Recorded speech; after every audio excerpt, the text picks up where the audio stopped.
Got somewhat of a less common problem today with the dishwasher, and it wasn't the usual suspects. It wasn't the dishwasher to disposal drain line, and it wasn't the little gobstopper ball that I showed you before. I'm going to show you what this one Welcome back to Kung Fu Maintenance, where I show you how to make the most likely repairs you'll need to make in your lifetime. If you'd like to get the latest videos, subscribe and then hit the little bell icon right at the subscribe button, and it'll notify you of any new videos when they're released for you. So I had a strange one today. Thought I'd share it with you. It was a dishwasher that would not drain.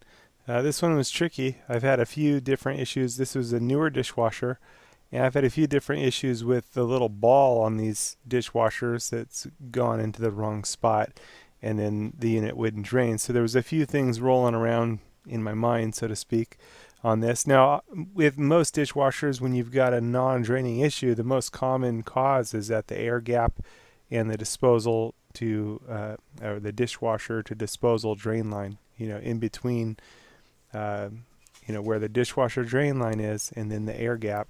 You can pull up the little piece on the air gap and run your dishwasher cleaning tool. That's the most common cause, and I did Check my video, 5 most common problems with dishwashers. And so this one was a little strange. Now, when I looked underneath, I started to realize that when it was running, it didn't appear to be pulling all the way down when the solenoid engaged, and I noticed that if I pushed the solenoid down, I could make it drain, and it would drain all the way then. So that was my initial thing, was to clear out all the yucky water and make it drain, and so I did that. And then I started thinking about it. It just seemed that this wasn't pulling down all the way. Now, at first, again, this has this little ball inside there that I showed in other videos, and so I wasn't sure what was going on. Now, in reviewing the video and looking at the video, as I see, and I know what I did to make it work, it looks like the solenoid plate is somehow bent up a little bit. Maybe it was damaged in shipping, maybe it was damaged in installing, something along those lines. So there's probably a couple different ways that this could have been fixed. Now, what I wound up doing was taking a little piece of taking a molly, which is like a wall insert, and inserting it into the space so that when the armature of the solenoid would pull it down, it would pull it down just a little bit further, and that fixed it. In hindsight, I think I probably could have bent the whole solenoid bracket down a little bit. Now that would have risked causing a leak, so I kind of like the way that I did it. It did the same thing, which is make the solenoid arm pull down just a little bit more, and that's what fixed this one. Now, this is probably an uncommon problem.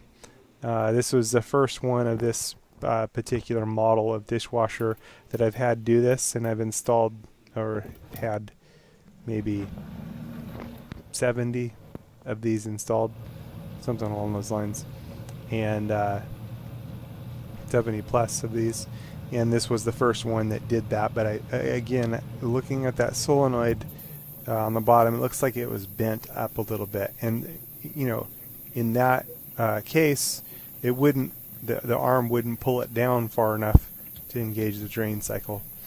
So that's what I think this one was. Again, I could have bent it, but I think it was an easier fix to insert something. And you could maybe a metal screw or something through there. I used a plastic anchor. Definitely some options of how it was done. But anyway, I thought I'd share the experience with you, and just maybe it's less common than other repairs, but this was the repair for me today. Thanks for watching. Okay, so trying to show this to you real time. Here's the dishwasher during the fill cycle. You can see the position of the solenoid valve. You can also see the yellow molly that I've entered in there so that the solenoid will pull it down a little bit more when it goes into the fill cycle. So right now it's filling, and once it finishes filling, I can advance it to the drain cycle. The solenoid's an electromagnet, and it pulls down the little deal there pulled down. And now you can hear it going through the drain cycle.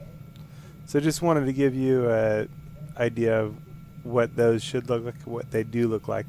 And now this pulled it down just a little bit further was enough to make it work out. All fixed, nice. 50-cent or less fix.